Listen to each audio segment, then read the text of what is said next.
What's up, guys? The Prepared Father here. We're about to do a EDC pocket dump for my off-duty carry. So on duty, which executive protection, armed security, whatever you would be much different than my EDC as a father. All right, so we're gonna kind of go pocket by pocket, and I'll kind of give a brief synopsis on why I carry it and why either you should or why you should do something along the same lines or different. Okay, so we're gonna start with my right pocket. I have a cheap Walmart style pocket knife. Okay, this is manual action. See, look, that's how cheap it is, dude. I can't even pop it like that. All right, but this is mainly for cutting boxes open, cutting rope, whatever I need to do for like a daily non-work related thing. Okay, it is a pretty thick material, but it's 1800 China, which I don't know if you, where's the camera? There it is. It's bad in short. Okay, so that's my pocket knife. That's that. I'll address this quickly. This is Afrin nasal spray. I cannot breathe without it, basically. So I carry this wherever I go. Secondly, my wallet. This is a Magpul wallet. I was actually turned onto this by a YouTuber. If you know the YouTuber, put the name down below. I'll flip my ID here. So this is my like regular everyday wallet. This has all my cards in it. Has an extra space for money. Is extremely secure. When I first felt the material on this, I thought this was gonna be garbage in 10 days. It has withstood the test of time. That is for sure. All right. So next in the right pocket is actually. Okay, so this isn't in my right pocket per se. It is in the tiny little pocket right above the big pocket on jeans. Okay, and you never know what you're gonna have to touch out in the world. And especially I don't want to give my daughter some like fucking crazy disease or like hepatitis B or something like that as a result of me not taking the proper precautions. So I had to carry a pair of blue latex gloves. It doesn't have to be blue. You can do black, clear. I don't really give a shit. Whatever works best for you, truthfully. Okay. So next is on my left pocket this Leatherman Wave. It's a multi-tool that is extremely useful. Has pliers, has different bits like Phillips, flathead. You can pull those out. It has a tight little pair of scissors here. It has a knife, a file, anything that you could, would, or want to need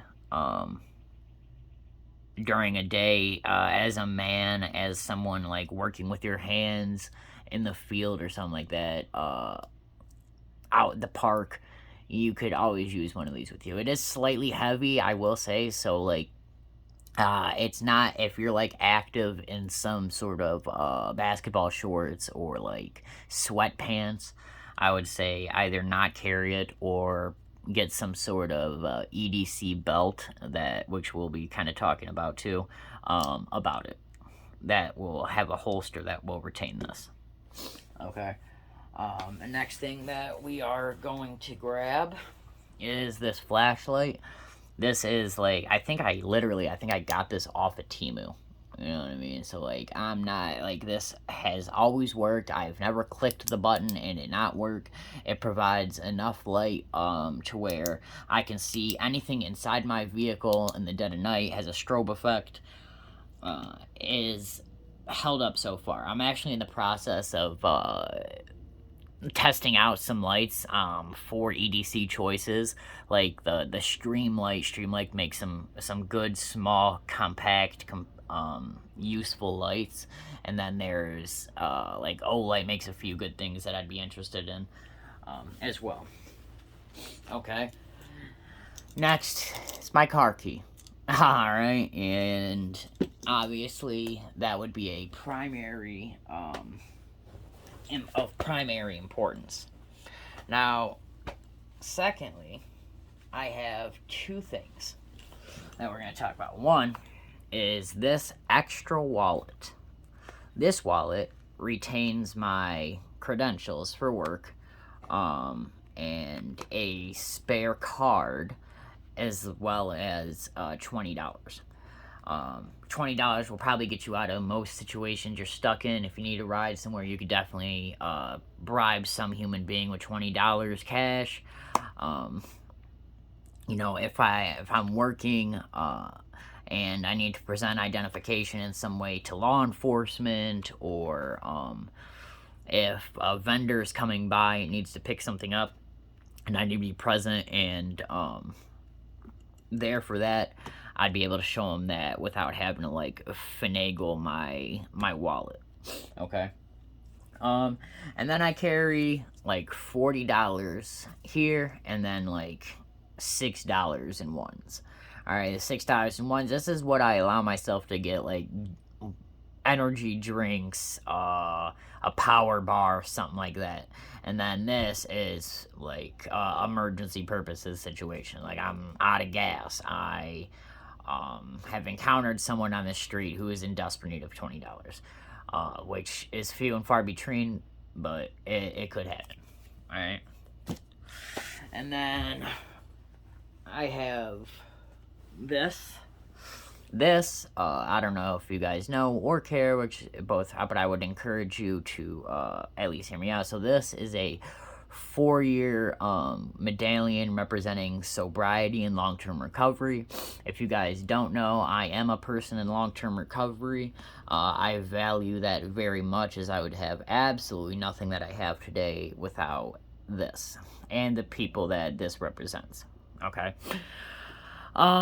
You don't have to do the way I did it, and you definitely don't even have to get help. This is just the way I did it. My life is better because of it.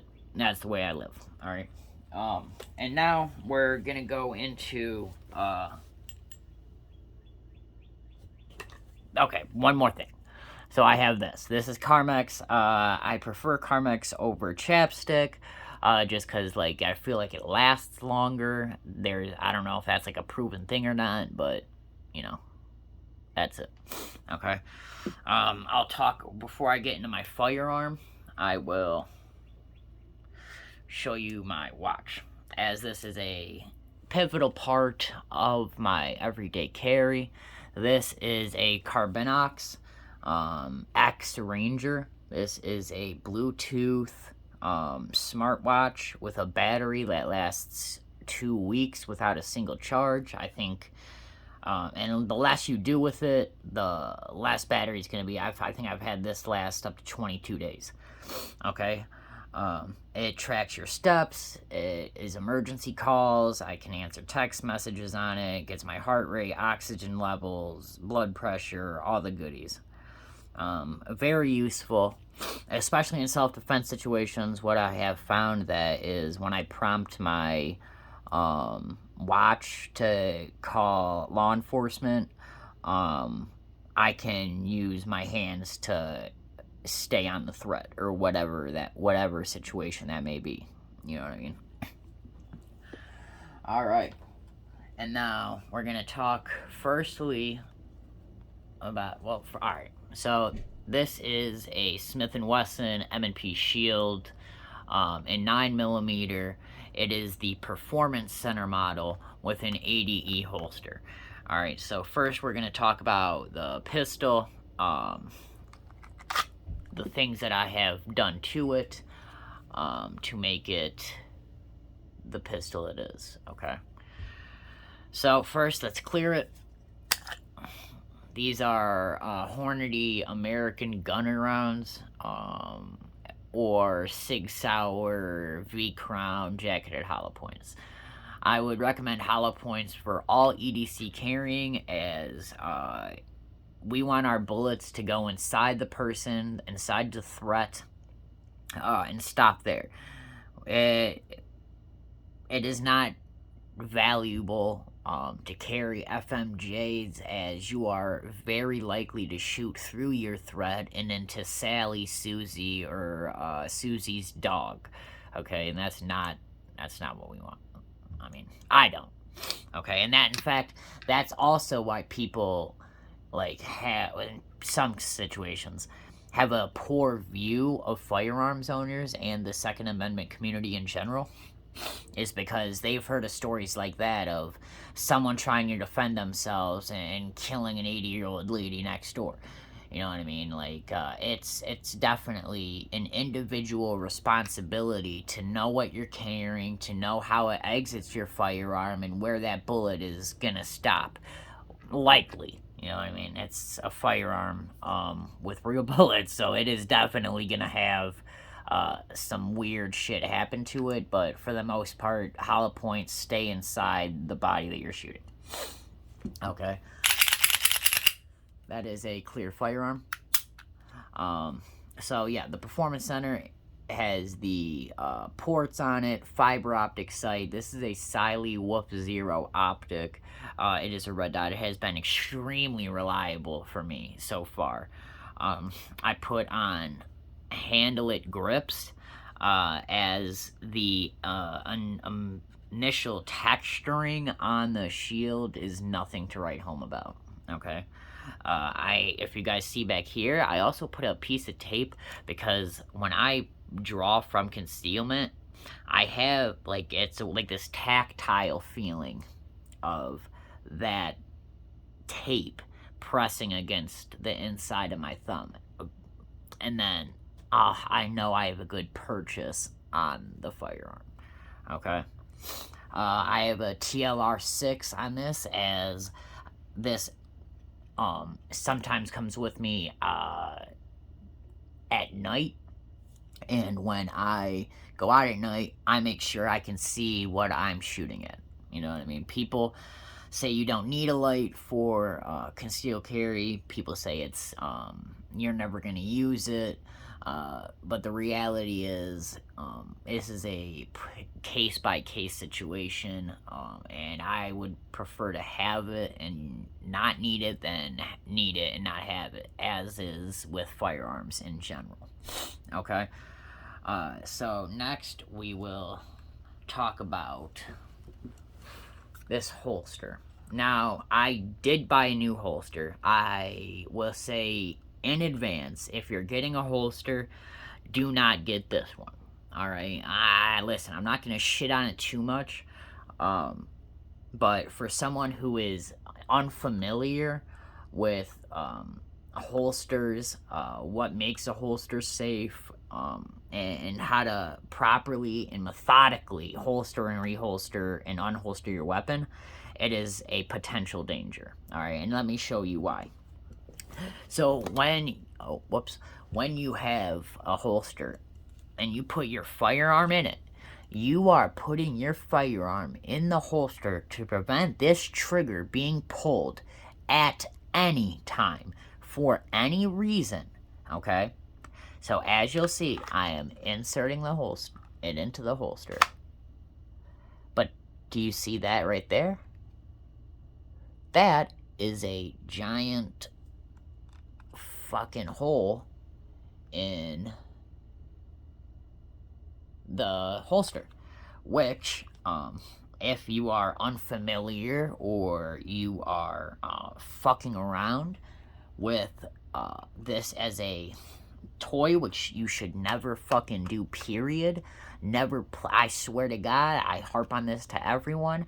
If you follow the 4 safety rules of firearms that are universal to all firearms, you will never have a negligent discharge, and you will never put your life, your family's life, or someone else's family's life at risk, okay?